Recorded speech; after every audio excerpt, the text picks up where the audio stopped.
नमस्कार मंडळी, आजच्या व्हिडिओमध्ये तुमचं खूप खूप मनापासून स्वागत आहे. आज आपण आलू वडी बनवणार आहे. त्यासाठी आलूचे पानं आपण स्वच्छ पाण्यात धुवून घेतलेलं आहे. तर लागणारे साहित्य: लसूण, जिरं, ओवा, थोडं टेसून घेणार आहे. जाडसरच टेसून घ्यायचं आहे. त्यानंतर बेसन आणि मक्याचे पीठ किंवा तांदळाचे पीठ, आवडीनुसार तिखट, हळद, मीठ, लसणाची पेस्ट, अर्धी वाटी तीळ, चिंचेचं पाणी हे मिक्स करून घेऊया. आपण थोडं थोडं पाणी टाकून व्यवस्थित मिक्स करून घेऊया.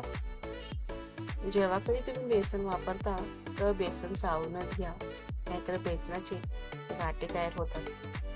छान असं आपण मिक्स करून घेतलेलं आहे. हे पहा, आळूच्या पानाचं ते अलगदपणे काढून घ्यायचं आहे.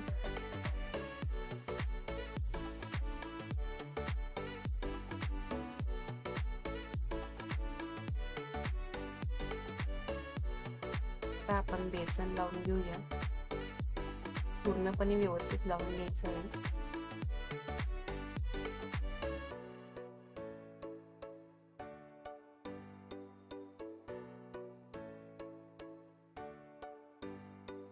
दुसऱ्या पाण्याला सुद्धा बेसन लावून घ्यायचं आहे. अशाच पद्धतीने 3 ते 4 पाण्याला बेसन लावून घ्यायचं आहे.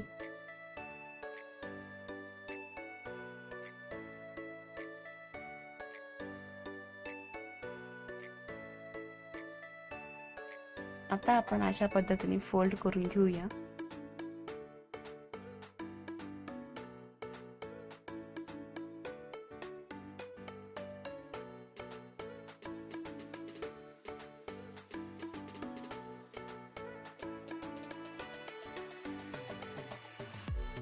पातेलं गरम करायला ठेवलेलं आहे. त्यानंतर चाळणीला तेल लावून घेऊया. आपण चाळणीत आळूच्या वड्या ठेवूया. 20 ते 25 मिनिटं आपण वाफवून घेणार आहे.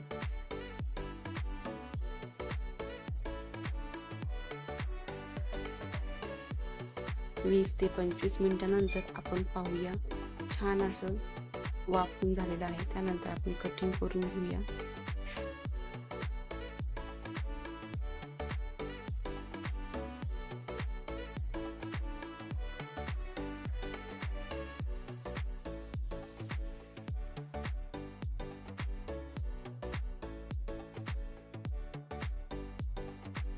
गरम तेलात वड्या सोडून घेऊया आणि खरपूस असं तळून घ्यायचं आहे.